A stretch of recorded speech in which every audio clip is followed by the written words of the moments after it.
India's premier university lo BTech 100% placements, 100% education loan only in Karnavati University, Ahmedabad. అధికారంలోకి వచ్చిన తర్వాత Telugu Desam party మహానాడుకి సన్నద్ధమవుతుంది. 3 రోజుల పాటు జరిగే ఈ మహానాడు కోసం పెద్ద ఎత్తున ఏర్పాట్లు, 16 కమిటీలు ప్రత్యేకంగా నియమించింది పార్టీ అధినాయకత్వం. అయితే ఈ మహానాడులో కొన్ని కీలక నిర్ణయాలు తీసుకుంటారనే చర్చ ఇప్పుడు ఆసక్తికరంగా మారింది. ఏ నిర్ణయాలు ఉండొచ్చు, ఎవరిని ప్రభావితం చేయొచ్చు, విశ్లేషించే ప్రయత్నం చేద్దాం. మనతో పాటు అనలిస్ట్ లలిత్ కుమార్ గారు ఉన్నారు. లలిత్ కుమార్ గారు నమస్కారం. నమస్తే. మహానాడు మామూలుగానే ట్రెడిషనల్గా తెలుగుదేశం పార్టీ మహానాడుకు ఒక ప్రత్యేక స్థానం ఉంటుంది. అయితే ఈసారి ఒక అఖండ మెజారిటీ చెప్పాలంటే 164 సీట్లతో ఒక కూటమి ప్రభుత్వం ఏర్పడడం, కేంద్రంలో రాష్ట్రంలో డబుల్ ఇంజిన్ సర్కార్ అనే నినాదం. సో చంద్రబాబు నాయుడు గారు అక్కడ ఇక్కడ కూడా తిరగలేదని ప్రూవ్ చేయించుకున్నారు. ఇప్పుడు మహానాడు అనగానే తెలుగుదేశం పార్టీ శ్రేణుల్లో అయితే ఉత్సాహం ఉరకలెత్తుతున్నట్టుగా కనిపిస్తుంది.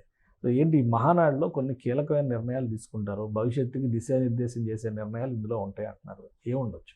కేశవ్ గారు, ఇక్కడ టీడీపీకి సంబంధించిన ఈ మహానాడు ఏదైతే ఉందో, గతంలో జరిగిన మహానాడులన్నీ ఒకెత్తు. ఈ మహానాడుకు ఒక ప్రత్యేకత ఉందని మనం చెప్పుకోవచ్చు. ఓకే.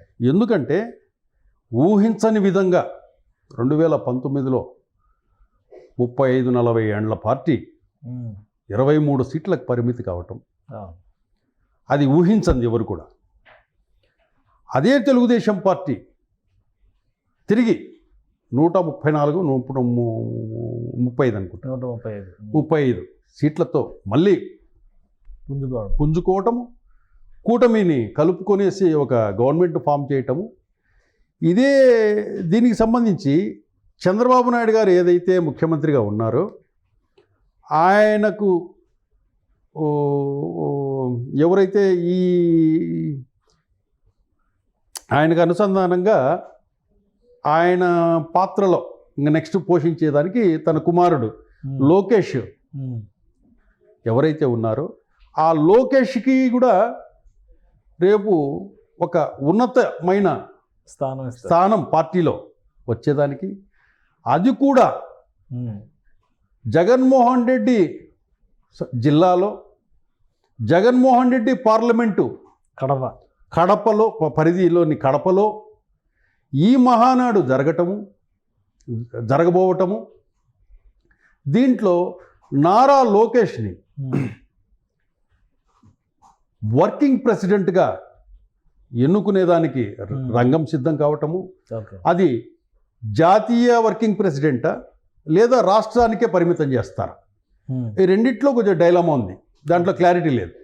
అంటే ఎందుకంటే జాతీయ ప్రెసిడెంట్గా చంద్రబాబుకి ఆల్రెడీ ఒక ప్రెసిడెంట్ ఉంటారు కాబట్టి ఇంకా ఉండదు. ఇప్పుడు అదే డిస్కస్ చేస్తారు. రాష్ట్ర ఏంటంటే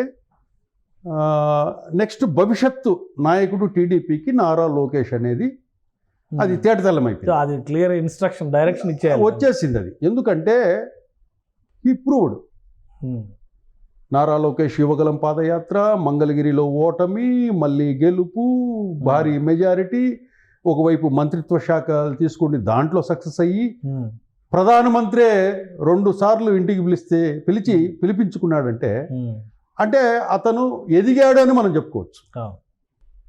తెలుగుదేశం పార్టీకి ఒక భవిష్యత్తు నాయకుడు అని మనం ప్రజలంతా యాక్సెప్ట్ చేసేసారు. ఆ మెసేజ్ వెళ్ళిపోయింది కూడా. ఇప్పుడు నారా లోకేష్ని జాతీయ స్థాయిలో వర్కింగ్ ప్రెసిడెంట్గా తీసుకుంటారని మనం ఘంటాపదంగా చెప్పచ్చు. ఎందుకంటే ఆ పార్టీ వాళ్ళు ఎన్నుకుంటారు. అది ఆ ప్రక్రియ డిఫరెంట్గా ఉంటుంది మహానాడులో. టీడీపీ పార్టీకి సంబంధించి ఎన్నుకున్న తర్వాత ఏమవుతుందంటే జాతీయ స్థాయిలో పరిచయాలు కూడా ఏర్పడతాయి. వీళ్ళ నాన్న చరిష్మా కూడా కలిసి వస్తుంది. మొన్ననే మోడీతో డిన్నర్ చేసి వచ్చారు, ఫ్యామిలీతో వెళ్ళి. నారా లోకేష్ మోడీ గారు ఆహ్వానించడము, 2.5 గంట సేపు ఆయనతో గడిపి దాదాపుగా ఆ అవకాశం చంద్రబాబు నాయుడు గారు కూడా రాలా. మిగతా నాయకుల్లో వెళ్తే మీటింగ్ల వరకే పరిమితమై వచ్చేసేవాడు. గంట మ్యాక్సిమం అది కూడా 30-40 నిమిషాలే ఉండేటి. అటువంటిది నారా లోకేష్ని 2.5 గంట పాటు ఆయన ఇంట్లో ఉంచుకొని డిన్నర్ చేసుకొని ఫ్యామిలీతో ఆయన వచ్చాడంటే కనుక మోడీ గారు కూడా నారా లోకేష్ అనే వ్యక్తి ఆంధ్రప్రదేశ్ రాజకీయాలలో ఒక కీలకమైన వ్యక్తిగా ఎదగబోతున్నాడనే ఆలోచన కూడా మోడీలో ఉందని మనం అనుకోవాలి. ఓకే, కాబట్టి ఆయన క్లియరెన్స్ ఇచ్చినట్లుగా భావించాలి. మోడీ గారు కూడా తన ఆశీస్సులు ఏమి ఇచ్చాడని మనం అది చెప్పుకోవచ్చు. మనం ఇక్కడ ఏంటంటే ఈ మహానాడులో లోకేష్ టీం ప్రత్యేకంగా అంటే న్యూ జనరేషన్ పార్టీకి చాలామంది సీనియర్లు ఉన్నారు, 40 ఏళ్ళ నుంచి పార్టీలో ఉన్న వాళ్ళు ఉన్నారు, ఇప్పటికీ ఉన్నారు వాళ్ళు. ఇప్పుడు కొత్త జనరేషన్ వచ్చింది.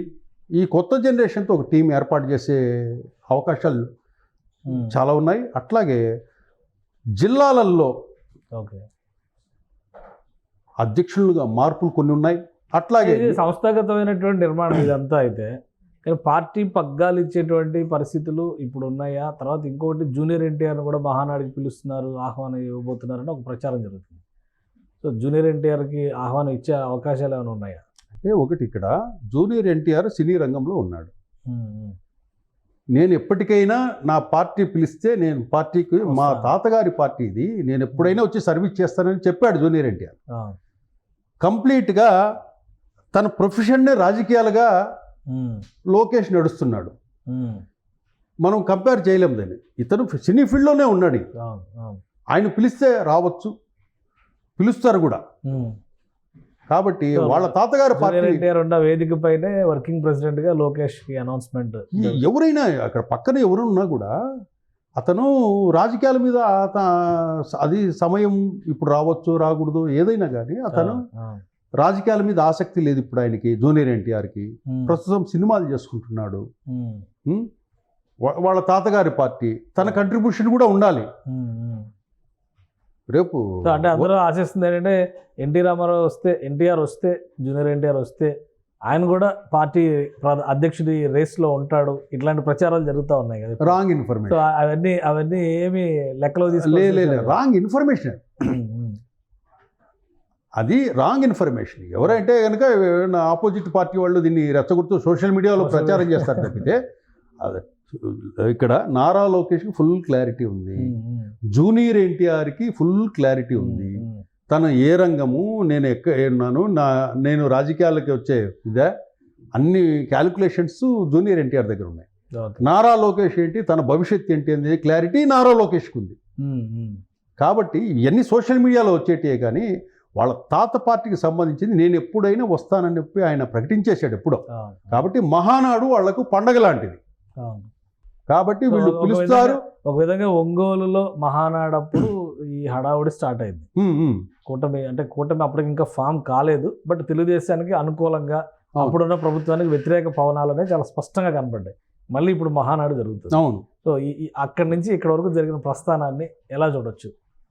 ఇది మొన్న గవర్నమెంట్ ఒంగోలులో జరిగింది. అది ప్రభుత్వ వ్యతిరేక మీద జగన్మోహన్ రెడ్డి ఏదైతే అరాచక పాలన మీద జరిగిన మహానాడుగా దాన్ని చెప్పుకోవచ్చు. అక్కడే టీడీపీ పార్టీకి ఒక విజయం వైపుగా అక్కడ అడుగులేసిందని మనం చెప్పొచ్చు. దాని తర్వాత ఈ సమీకరణలో రావటము, తర్వాత చంద్రబాబు నాయుడు గారు అరెస్ట్ కావటము, ఈ వ్యవహారాలన్నీ టీడీపీ పార్టీ కలిసి వచ్చాయి. గెలిచిన తర్వాత ఇదే జగన్మోహన్ రెడ్డిని చంద్రబాబు నాయుడు, పవన్ కళ్యాణ్ అండ్ బీజేపీ వాళ్ళు 11 సీట్లకు పరిమితం చేసి ఆయన ఆ జిల్లాలో కూర్చోబెట్టి, అదే జిల్లాలో ఇంకోటి, ఇక్కడ చంద్రబాబు నాయుడు గారిది రాయలసీమ, లోకేష్ది రాయలసీమ. ఇదే రాయలసీమలో ఇదే ప్రత్యర్థి ఎవరైతే జగన్మోహన్ రెడ్డి జిల్లాలో జగన్మోహన్ రెడ్డికి సంబంధించిన పార్లమెంటు పరిధిలో టీడీపీ పార్టీ మహానాడు జరగటం, ఆ మహానాడులో ఆ పార్టీలో ఒక ఉన్నతమైన ప్రమోషన్ని భవిష్యత్తు టీడీపీ నాయకుడు లోకేష్ పొందటం, ఇదంతా కూడా మనం కాకతాళీయంగా జరుగుతుంది అనుకోవచ్చు. చూడండి మీరు అదంతా లింక్ చేస్తే రాయలసీమ, జగన్మోహన్ రెడ్డి జిల్లా అండ్ జగన్మోహన్ రెడ్డి పార్లమెంటు పరిధి, నారా లోకేష్కి టీడీపీ భవిష్యత్తు నాయకుడికి ఉన్నతమైన పదవి, ఈ 4 అంశాలు ఆ జిల్లాలో జరుగుతున్నాయి. అంటే దీన్ని మనం ప్రత్యేకంగా చూసుకోవచ్చు. కాబట్టి టీడీపీకి ఒక మంచి ఉన్నత విద్య విలువలు కలిగిన ఒక నాయకుడు నారా లోకేష్ జాతీయ స్థాయిలో వర్కింగ్ ప్రెసిడెంట్గా అవుతాడని మనం ఘంటాపథంగా చెప్పొచ్చు. అట్లాగే లోకేష్ టీమ్ అనేది కొత్తగా ఆ రోజు రెడీ అవుతుంది. అట్లాగే కొన్ని నియోజకవర్గాలలో కూడా ఇన్ఛార్జీలను మారుస్తున్నారు. మార్చి యంగ్స్టర్స్కి అవకాశం ఇచ్చే అవకాశాలు ఉన్నాయి. అలాగే జిల్లాలకు సంబంధించి ఎవరైతే అధ్యక్షులు అయితే ఉన్నారో వాళ్ళలో కూడా 1-2 మార్పులు చేర్పులు కూడా ఉంటాయని మనం చెప్పుకోవచ్చు. రైట్. థ్యాంక్ యూ లలిత్ గారు. ఇది మహానాడు వేదికగా ఒక యువనేత పట్టాభిషేకానికి తెలుగుదేశం పార్టీ ప్రణాళికలను సిద్ధం చేసినట్లేనని లలిత్ కుమార్ గారు చెప్తున్నారు. ఇప్పటికే దీనికి కావాల్సినటువంటి ఏర్పాట్లు అన్నీ కూడా జరిగిపోయాయి. ఇక ఈ వేదిక నుంచి ఖచ్చితంగా జాతీయ స్థాయి వర్కింగ్ ప్రెసిడెంట్గా నారా లోకేష్ పేరు ప్రకటించే అవకాశాలు అయితే పుష్కలంగా ఉన్నాయని ఆయన విశ్లేషిస్తున్నారు. ఇది special discussion. Keep watching. Suman టీవీలో మీ పర్సనల్ అండ్ బిజినెస్ ప్రమోషన్స్ కోసం కింది నెంబర్కి కాంటాక్ట్ చేయండి.